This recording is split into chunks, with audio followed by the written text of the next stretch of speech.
Outlet पर होगा आपके सारे फिजिक्स के इंस्टीट्यूट मैथ्स और उसका सफाया। बस अपने फोन से क्वेश्चन की फोटो खींचो, क्रॉप करो और तुरंत वीडियो सोल्यूशन पाओ। डाउनलोड कीजिए डाउटनेट ऐप अभी या फिर व्हाट्सएप कीजिए अपने डाउट्स 8 400 400 400 पर।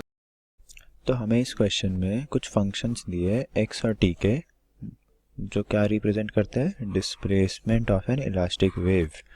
हमें बताना है कि इनमें से कौन कौन से ट्रैवलिंग वेव है, स्टेशनरी वेव है, या इन दोनों में से कोई भी नहीं है। ठीक है, तो हमारे को दे रखा है A part, B part, C part और डी पार्ट। ठीक है, हमें बताना है कौन सी स्टेशनरी वेव है, कौन सी ट्रैवलिंग वेव है और कौन सी इन दोनों में से कोई भी वेव नहीं है। ठीक है, तो हम पहले बात करते हैं स्टेशनरी वेव क्या होता है। स्टेशनरी वेव, ठीक है, इसको हम कैसे डिस्क्राइब कर सकते हैं। इसमें जो होता है कि टर्म्स, या हम इसको बोलते हैं फंक्शंस। ठीक है, टर्म्स या फंक्शंस कंटेनिंग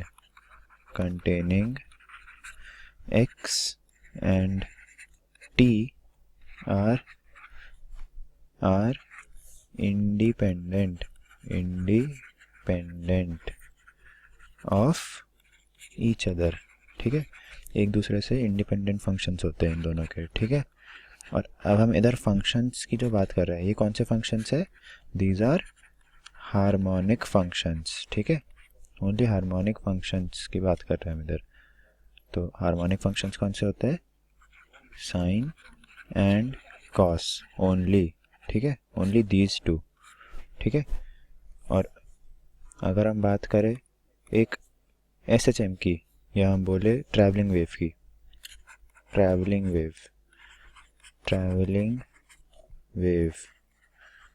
तो इसमें क्या होता है, इसमें जो टर्म्स होते हैं, टर्म्स बोल रहे हैं, फंक्शंस बोल लो। ठीक है, टर्म्स या फंक्शंस। ठीक है, ये जो होते हैं containing x and t are not independent। ठीक है, ये इंडिपेंडेंट नहीं होते इसमें ऑफ ईच अदर। ठीक है, ये होता है ट्रैवलिंग वेव में। ठीक है, और ये फंक्शंस कौन से, ये फंक्शंस भी सेम हार्मोनिक्स की ही बात कर रहे हैं, हार्मोनिक फंक्शंस। ठीक है, तो अगर हमारे पास फंक्शंस है जो हार्मोनिक है, वो एक्स और टी उनमें अलग अलग है, तो स्टेशनरी वेव है।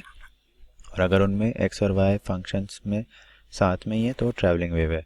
बट अगर वो हार्मोनिक फंक्शन ही नहीं है, हार्मोनिक फंक्शन मतलब जिसकी वैल्यू एक सर्टेन अमाउंट ऑफ टाइम के बाद रिपीट होती हो, तो अगर वो हार्मोनिक फंक्शन ही नहीं है तो वो वेव ही नहीं है। ठीक है, तो हम बात करते हैं फर्स्ट पार्ट की। ठीक है, ए पार्ट क्या कहता है कि y is equal to 2 cos 3x sin 10t। ठीक है, ये है हमारा फर्स्ट पार्ट। ठीक है, अब इसमें अगर हम देखेंगे, harmonic of x which is cos 3x is different from harmonic of t which is sin t।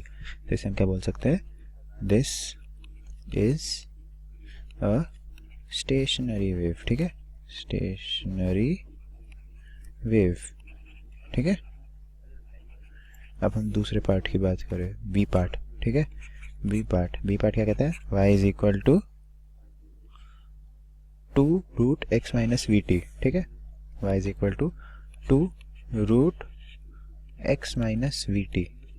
ठीक है, तो अब हम देखेंगे इसमें जो फंक्शन है x और t का, this is what it is not harmonic, है ना। ये अगर हार्मोनिक नहीं तो हम क्या बोलेंगे कि this is not a wave.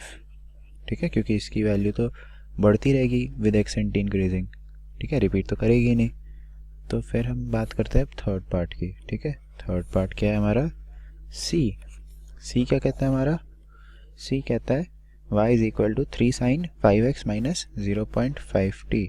धीरे धीरे करके लिखते हैं। ठीक है, y is equal to 3 sine 5x minus 0.5t।